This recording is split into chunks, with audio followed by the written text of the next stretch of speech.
Questions rise over Derwin James's future with the Chargers.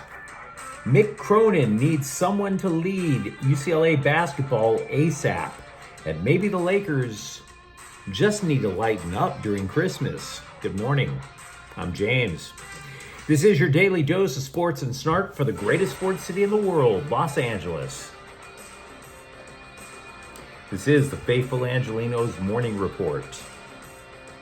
It is December 25th, 2023. Merry Christmas to all of you guys. Sincerely, I hope it's a joyous day. As for myself, I'm going to be staring at the wall in this stank-ass St. Louis hotel. Totally sucks for me. I totally get it. But you know what doesn't suck? Talking LA sports. And by the way, while we do it, I want to thank the new subscribers who joined our channel. We are up to 580. I'm very thankful for all of you. I will do my best to keep you informed. And if you like being in the know about LA, click-clack the like button. Click-clack the subscribe button. There's a notification bell. Hit that. It'll let you know we drop new content. Sharing is caring. Let people know we exist. And by all means, comment. I do try to get back with you guys. Before we go through the news and notes, we'll look at the scoreboard. There weren't any games involving LA teams yesterday, but today it's going to be good. Boston at the Lakers at 2 o'clock. LeBron James is playing in his 18th Christmas Day game, which is impressive. But let's be real, it's Lakers Celtics. It kind of gives back that good old 1980s hatred. I'd live for that kind of stuff, back when I had a future. But let's get to the news. There's no way I'm streaming Amazon Prime, right? And I try to be honest with you guys. I try not to talk too much about games that I didn't actually watch or witness. So there was no way I saw that the Chargers game over the weekend. I have way too many streaming services as it is.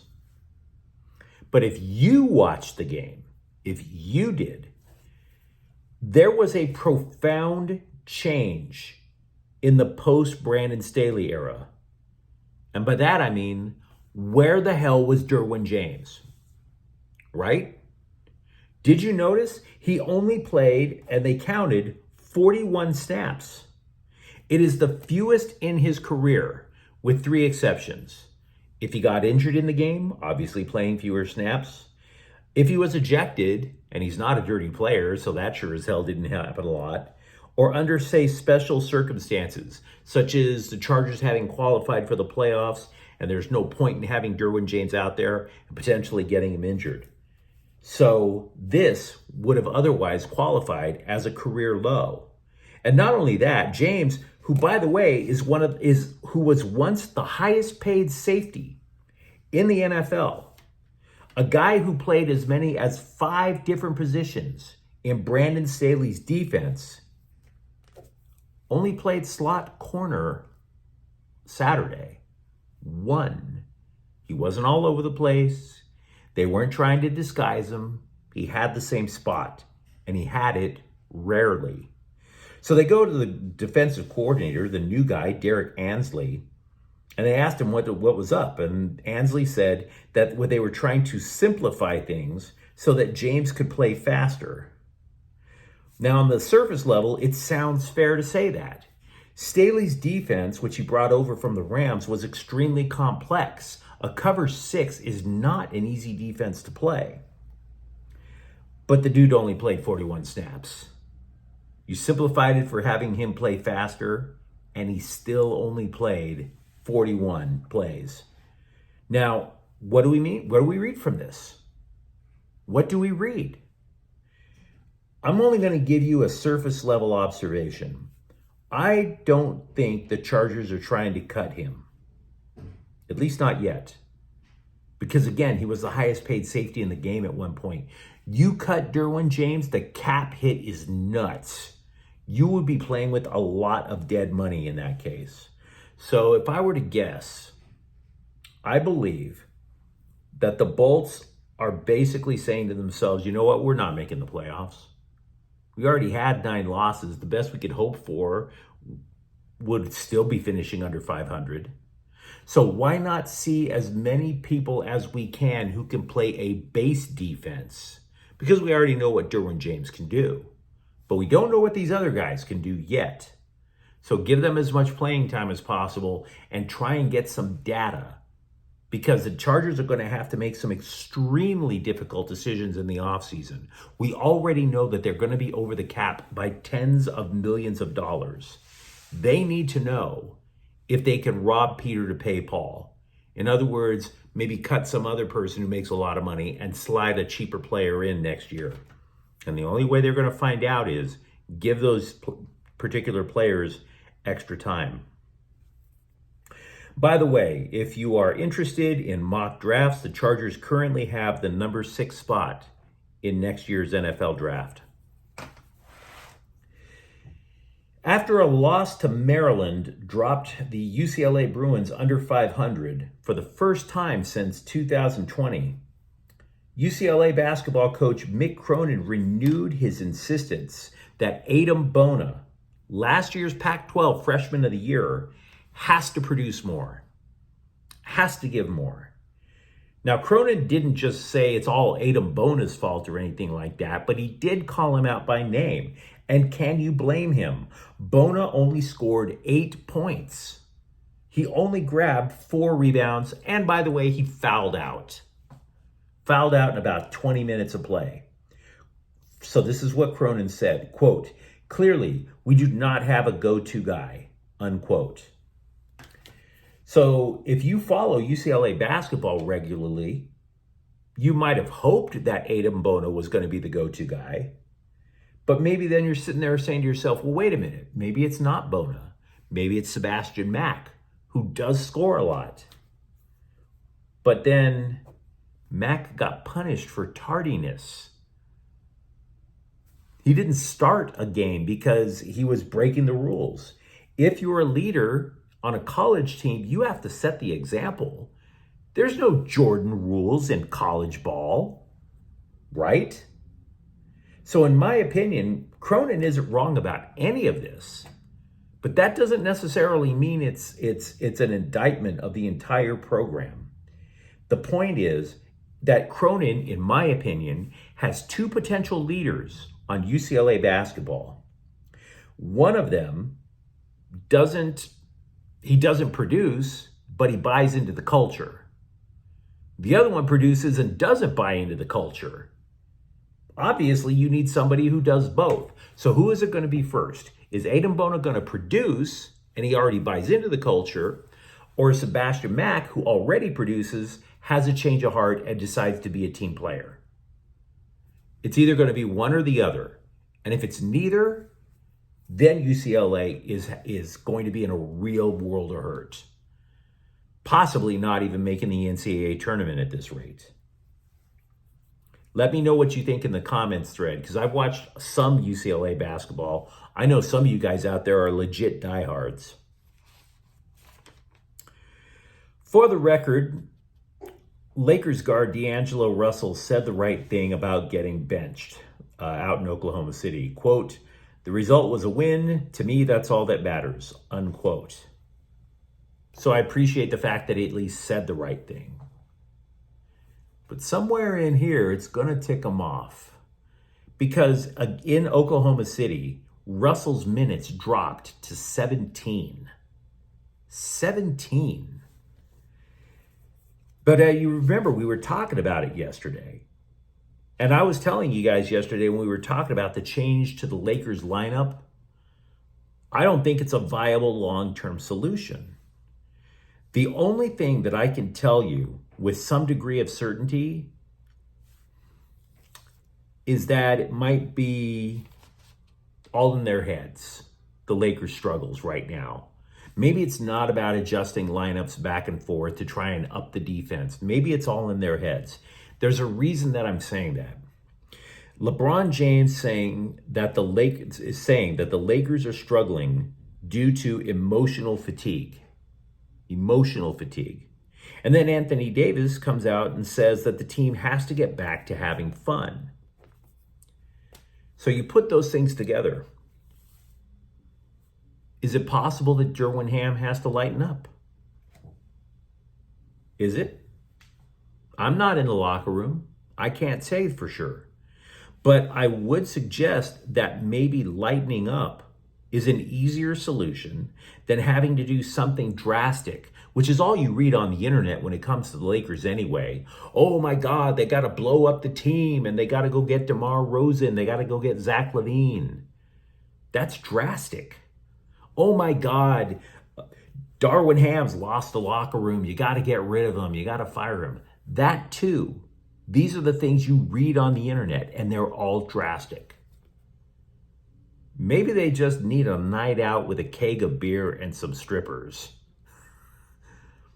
which I know the players' wives are not going to be going for that. I understand, but I'm just throwing it up against the wall. It's way easier than blockbuster trades or firing coaches. New Dodgers Shohei Ohtani bought Joe Kelly's wife a sports car because she asked her husband to surrender her jersey number to the new guy. And I don't care. I don't care. There were a lot of news outlets reporting it. Everything from ESPN to TMZ, and I don't care. He bought her a car because he makes $700 million. That buying a random lady a Lamborghini because you could go have a jersey number now, that amount of money, he could literally just find that in between the couch cushions right now. He doesn't care. Trust me. And neither should we. Former Dodgers reliever Shelby Miller, by the way, signed a 1-year contract. He's going to be playing for Detroit next year. And I'm going to mention one other thing about the Dodgers. This only matters to me because of the name. The Dodgers have added a player who is a former major leaguer, but they signed him to a minor league contract. Travis Swaggerly. And I think about this. The name Travis Swaggerly, because my dad, may God rest his soul, worked his ass off for 8 decades to pass me, the next generation, an honorable family name. And I totally want to throw my heritage away if I could trade that to be named Travis Swaggerly. Travis Swaggerly may not become an MLB Hall of Famer, but it's extremely difficult to get shot down in the clubs of Los Angeles if you play for the Dodgers and your name is Travis Swaggerly, baby. I'm just saying. Some names get that bra snap to come loose quicker than others.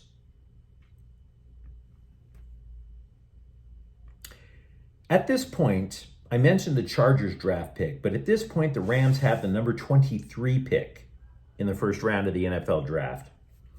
Now, there's this blogger out there called Ramblin' Fan, and he looked at the NFL draft value chart. If you've never heard of this, it's literally just a card that all the NFL teams have. And it basically says if you have this pick in the first round, it's technically worth 2,500 points.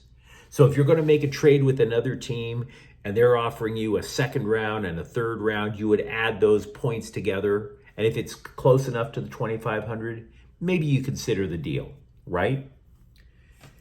So what he was bringing up by looking at this NFL draft value chart, he determined that the 23 pick is worth 2 early second round picks. Now he brought it up as a way to try to hype up potential trades. For example, the Washington football team, the Washington Commanders, the Washington Redskins, whatever the hell you want to call them. Washington has the 36th and the 41st picks, which are 2 early second round picks. He was suggesting maybe the Rams would trade down to get the 36th and the 41st. But I'm not bringing this up to try to hype up a potential trade. I bring it up because the Rams will have to fill 2 vital positions soon. Quarterback, and no, I do not believe Stetson Bennett is a quarterback of the future. And the other is Aaron Donald.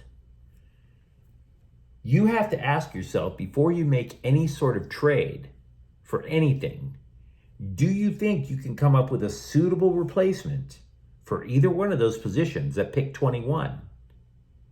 Just because you have the 21st pick doesn't mean you should automatically trade down or trade up.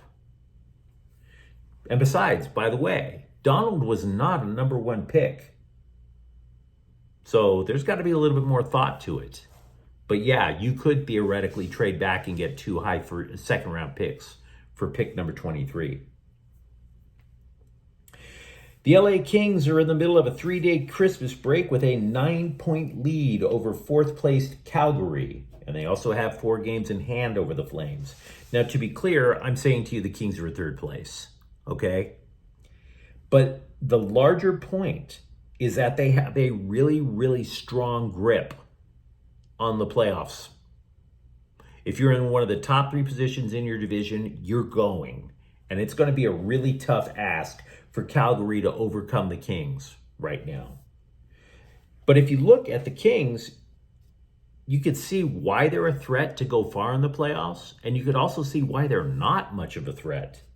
For example, why they're a threat. Quentin Byfield. He's finally showing why he was worth such a high draft pick. Trevor Moore is actually the leading scorer in terms of goals for the Kings. All these other players that we thought were going to just score in bunches, Kevin Fiala, Adrian Kempe, it's neither one of them. It's Trevor Moore. And they have 4 lines that give tremendous pressure on offense. But there are problems. The Kings are flawed on special teams at best, and they're surprisingly mediocre at home. They're unstoppable on the road. They're 500 at Crypto.com Arena.